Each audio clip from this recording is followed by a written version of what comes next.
오늘 겸손과 존귀, 겸손과 존귀라는 제목으로 하나님의 말씀을 나누도록 하겠습니다. 우리가 이제 이번 한 주간 십자가 복음에 대해서 함께 나누고 있잖아요. 십자가가 가진 그 의미들이 무엇인지 하나하나 살펴보고 있습니다. 그러니까 우리가 볼 때 십자가가 뭐 하나님이 저런 게 필요했나 이런 생각이 들 수 있는데, 하나님의 공의와 하나님의 사랑을 만족할 수 있는 유일한 하나님의 방법이 십자가라고 그랬죠. 그리고 조금 굉장히 치욕스러운 증거인데, 십자가라는 것 자체가 보면 혐오하게 되고 보면 피하게 되는 그런 치욕의 증거인데, 그 치욕을 무릅쓸 만큼 우리를 사랑했다는 사랑의 증거가 된다고 그랬죠. 그리고 하나님과 우리 사이에 죄로 인한 전쟁의 관계, 원수됨의 관계를 종식시키고 하나님의 아들이 형벌받음으로 평화가 시작되었다고 말씀을 드렸습니다. 그리고 또 이것은 패배의 상징물처럼 보이고, 예수님이 물리적으로 죽으심으로 사탄에게 이거 완전히 멸망당한 것 같이 보이지만 반전승리라고 그랬죠. 이것을 통해서 오히려 사탄의 권세인 죽음, 사탄의 힘, 죄의 권세, 율법의 권세인 사망, 그 쏘는 것을 예수님께서 멸하시고 완전한 승리, 이제는 죄와 사망과 사탄의 무기가 없어진 거예요. 칼이 뺏긴 거예요, 여러분.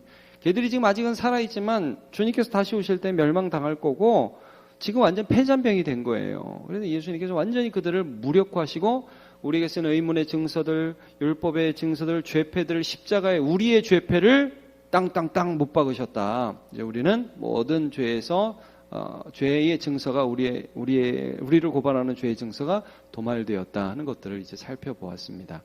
이제 오늘은 그 십자가를 통해서 예수님께서 얼마나 낮아지셨는가, 그리고 이 십자가가 한없이 낮아지심의 증거가 되는데, 그럼 낮아지고 끝이냐? 그게 아니라 그 낮아짐을 통해서 다시 진정으로 존귀하게 되는 관문이 되신 그 십자가, 그걸 좀 같이 좀 살펴보기를 원합니다. 우리 빌립보서 2장 오늘 본문을 읽었는데, 이 본문에도 보면 예수님이 낮아지셨다고 말씀을 하고 있잖아요. 너희 안에 이 마음을 품으라, 곧 그리스도 예수의 마음이니 그는 근본 하나님의 본체시나 하나님과 동등됨을 여길 것으로 취하지 아니하시고 자기를 비워 종의 형체를 가지사 오히려 자기를 비워 종의 형체를 가지사 사람들과 같이 되셨고, 사람의 모양으로 나타나사 자기를 낮추시고 죽기까지 복종하셨으니 그 십자가에 죽으십니다. 쭉 이제 이 말씀 자체가 예수님의 낮아지심에 대해서 말씀을 하잖아요. 몇 단계를 말씀해요. 근데 첫 번째 단계가 뭡니까? 여러분, 사람이 되신 거죠. 여러분, 사람이 되신 단계. 그 다음에 이 땅에서 하나님께 순종하시다 결국 십자가의 죽으심이라는 이 단계까지 내려가신 거예요. 근데 이제 어제 본문에서도 우리가 봤지만, 사람이 되신 것 자체가, 이제 하나님이 사람이 되신 것 자체가 낮아지신 건데, 이게 왜 그렇게 됐냐 말이죠. 자, 히브리서 2장 14절 어제도 봤어요. 자녀들은 혈과 육에 속하였습니까? 우리가 혈과 육에 속하였기 때문에 그는 누구예요? 예수님이죠. 예수님도 또한 같은 모양으로 혈과 육을 함께 지니심은, 자 보세요, 죽음을 통하여, 이 죽음을 통하여는 누구의 죽음을 말씀하냐면 예수님의 죽음이에요. 십자가죠. 십자가의 죽음을 통해서 죽음의 세력을 잡은 자, 누구를 죽일 수 있는 세력을 잡은 자, 우리를 죽일 수 있는, 사람을 죽일 수 있는, 죄인을 죽일 수 있는 죽음을 통하여 죽음의 세력을, 그러니까 예수님의 죽음을 통하여 우리를 죽일 수 있는 세력을 잡은 자 마귀를 멸하신다. 그러니까 여러분, 이겁니다. 예수님이 낮아지신 이유, 사람이 되신 이유는 사실 뭐예요? 우리의 대표가 되기 위함입니다. 낮아지면 목적이 있는 거죠. 그냥 뭐 괜히 낮아지겠어요. 내가 좀 겸손하게 살아야지. 여러분, 겸손은 겸손 자체가 목적이 아닙니다.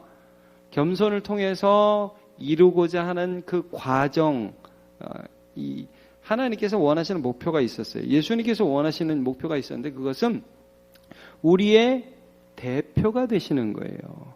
그래서 여러분, 이제 구약시대 제사를 보면 그 제사의 내용이 뭡니까? 이게 제사 제물한테 안수를 한다고 그랬죠. 제사 제물에게 안수를 합니다. 이 안수가 뭐예요? 안수가 내 죄를 너한테 밀어 넣는다. 그러니까 너 내 대신이다. 이런 거죠. 그리고 얘를 죽인단 말이에요. 그러면 네가 내 대신 죽는다라는 표가 되는데 성경을 보니까 짐승이 죽어서 내 죄가 사해질 수 없대요.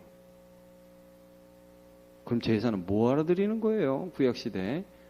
자, 히브리서 10장 3절. 그러나 이 제사들에는, 그러니까 율법이 말씀하는 제사를 말씀하는 겁니다. 구약 성경. 이 제사들에는 해마다 죄를 기억하는 것이 있으니, 아, 내가 죄인이구나. 아, 나는 정말 부족하구나. 나는 예수님이 필요하구나. 아직 예수님이 누군지도 모르지만 나의 죄를 용서해 주실 누군가 필요하구나 하는 것들을 기억하게 하는 역할이 있다는 거예요. 이 제사에는. 이는 황소와 염소, 어리, 양 똑같습니다. 모든 동물의 피가 능히 죄를 없이 하지 못합니다. 그러니까 실제적으로 우린 그 이스라엘 백성들은 많은 제사를 드렸지만 그 제사를 통해서 죄가 용서되는 것은, 그 제사를 통해서 용서되는 것은 아니었다는 거예요. 그러면서 그 다음 절을 보면 이렇게 있어요. 5절에 그러므로 주께서 세상에 임하실 때에 이르시되 하나님이 제사와 예물을 원하지 아니하시고 오직 나를 위하여 한 몸을 예비하셨도다. 이게 시편 40편 6절을 인용한 것인데, 요거 시편 40편 6절을 이렇게 인용하는 이 과정에서 70인역이라는 성경을 인용했어요. 제가 이 부분은 자세히 말씀드리지 않겠습니다. 자, 여기 몸을 예비하셨다고 그래요. 여러분, 하나님은 요한복음 4장에 하나님은 무엇이니?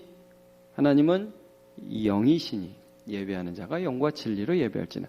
원래 예수님은 몸이 없어요, 여러분. 영이십니다.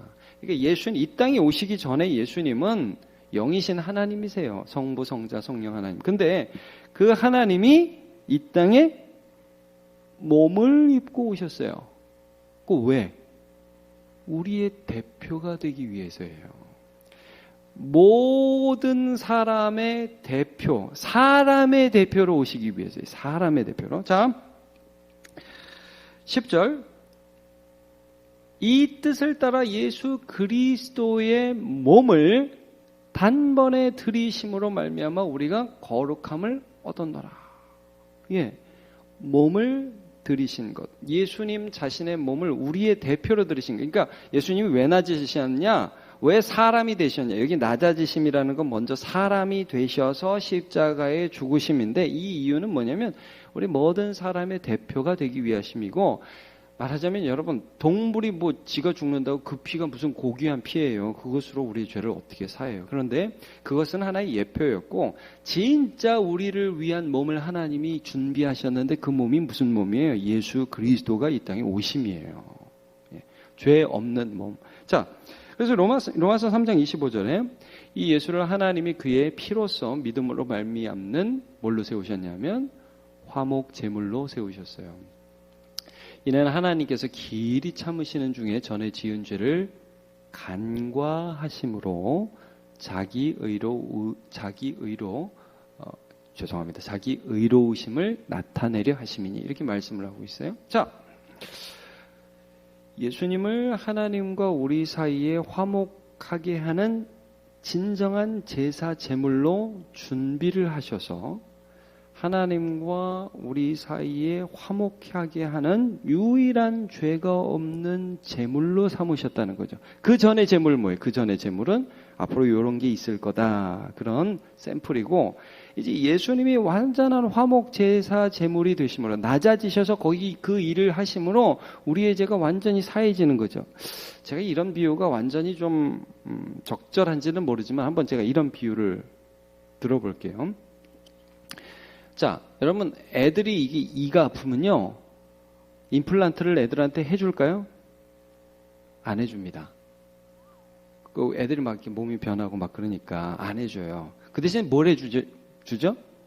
뭐 틀니 같은 걸 이렇게 해줘요. 대신. 그러니까 그때. 그러니까 뭐 가짜이 같은 거 이렇게 해주죠. 요거는 임시죠, 임시. 그러다가 좀 커가지고 이제 성장이 다 됐다, 뭐 20어간이 됐다, 뭐 고등학교 됐다 하면 진짜 일을 해주죠. 그거는 비싸요. 그죠? 적금 들어야 돼요, 진짜. 그거는 비싸고 아파요, 또. 굉장히 아파요. 근데 장점이 하나 있죠? 그거 하면 그다음부터는 안 껴도 돼요. 그걸로 그냥 계속 가는 거예요. 자, 이게 조금 이해하는 데 도움이 될까요? 여러분, 우리가 구약 시대에 보면 계속 제사를 드려요. 해마다 계속 제사를 드려요. 왜 그런지 알아요? 그 제사 자체가 효력이 없기 때문이에요. 그건 기억하고 바라게 하는 거지, 내가 죄인이라는 것을 생각하게 하고 그 다음에 오실 예수 그리스도를 바라게 하는 거지 진짜가 아니에요. 근데 하나님께서 오랫동안 참으시다가 정말 우리의 죄를 온전하게 용서할 수 있는 완벽한 제물로서 예수 그리스도를 준비하셔서 우리에게 보내셔서 그가 낮아지셔서 십자가에 달려서 우리의 죄를 지시고 죽으셨습니다. 그가 모든 죄를 사하는 제사를 완성했습니다. 그래서 우리가 다시 제사를 드릴 필요가 없는 겁니다. 완성이 끝났어요. 여러분, 오늘날 무슨 양 잡아서 제사 드린다는 거 이단입니다. 그거는. 왜냐하면 예수 그리스도께서 완벽한 제사를 이루었기 때문이죠. 자, 그러면 그렇게 완벽하게 제사를 이루신 예수님께서 또 중요한 일을 하나 십자가를 통해서 하셨어요. 이 낮아짐을 통해서 하신 일이 또 하나 있어요. 자, 오늘 8절을 보시면 이렇게 나와 있죠. 사람의 모양으로 나타나사 자기를 낮추셨다. 근데 여기 이런 표현이 있어요. 죽기까지 어떻게 하셨다고요? 복종하셨으니 그 십자가의 죽으심이라. 근데 여러분 한번 생각해 보세요. 왜 여기 이렇게 안 썼을까요? 죽기까지. 여러분 보통 어떻게 해요? 죽기까지 나를 사랑하셨으니. 그러죠? 안 그래요? 그러죠? 근데 여기 왜 죽기까지 복종하셨다고 그럴까요? 예수님께서 우리를 죽기까지 사랑하셨잖아요. 근데 여러분, 예수님의 낮아짐의 의미가 하나님 아버지와 우리 인간의 대표로서의 예수님으로서는 어떤 의미가 있냐면 복종의 의미가 있다는 거예요. 이게 무슨 말이냐면요, 사람 가운데에 하나님께 온전히 순종한 사람이 없어요. 아담과 하와는 이 선악과를 따먹지 말라는 명령에 불순종하죠. 거기서부터 죄가 들어오잖아요. 모든 인간은 하나님을 대적하고 하나님을 배역하고 이거 하라고 그러는 것에 대해서 반감을 갖고 반대로 행해요. 그래서 어제도 살펴봤죠. 십계명이나 하나님의 율법 자체가 우리의 죄 몫이 된다고요. 우리의 죄패가 된다고요. 그걸 십자가에 못 박아 버리시잖아요. 그러니까 모든 인간은 다 불순종합니다. 하나님이 하라고 그러는 걸 안 해요. 하여튼 지질이 안 해요. 자, 근데 예수님이, 우리는 하나의 의미를 계속해서 여태까지 살펴봤어요. 우리의 죄를 대신 지시는 거예요. 그건 약간 소극적인 의미가 있거든요. 우리의 죄를 대신 지시는 것. 제가 소극적이라는 거, 하기 싫은 것을 했다, 그게 아니라 당한다는 입장에서 십자가는 우리의 죄를 뒤집어 쓰고 당하는 그런 예수님의 제사잖아요. 근데 여러분, 십자가는 또 적극적으로 어떤 의미가 있냐면 우리 어느 누구도 하지 못한 순종을 예수님께서 하신 거예요. 어느 누구도 하나님 앞에 완전한 순종을 하지 못했어요. 근데 예수님께서 완전한 순종을 하신 거예요. 히브리서 5장 8절. 자, 그가 아들이시라도, 자, 이 재미있는 표현이에요. 아들이시라도 받으신 고난으로 순종함을 배워서 온전하게 되었으니. 이상하죠? 여러분, 이 구절 너무 이상하죠? 그가 아들이시라도 무슨 순종함을 배워서 또 이미 온전하시잖아요. 뭐 순종을 배워요? 여러분, 이게 무슨 말이에요? 그가 하나님의 아들이시라도 사실은 이거예요. 우리의 대표로서 다시 시작한 거예요, 여러분. 사람이 되어서 사람들이 하지 못한 순종을 다시 하신 거예요. 이해하시겠죠, 여러분? 예수님 그러실 필요가 없어요. 그러니까 예수님 이미 아들이에요. 이미 온전히 순종했고요. 이미 하나님 앞에 완전해요. 근데 내 대표가 되기 위해서 사람이 되셨고, 내 대표로서의 의로움을 위해서 죽기까지 순종하셨어요. 복종하셨어요. 그래서 받으신 고난으로 예수님은 모든 인류의 대표로서의 순종함을 다시 시작한 거예요. 다시 배워서, 그래서 모든 주를 믿는 사람들과 함께 하나님 앞에 온전하게 되셨어요. 다시. 이 십자가예요. 자기를 순종하는 모든 자에게 영원한 구원의 근원이 되어주셨습니다. 이게 십자가입니다, 여러분. 그러니까 지금 우리의 대표로서 죄를 담당하시고 완전한 제사를 이루기 위해서 낮아지신 거고, 우리가 못한 그 온전한 순종을 이루기 위해서 그렇게 낮아지셨어요. 죽으셨어요. 죽기까지 복종하셨어요.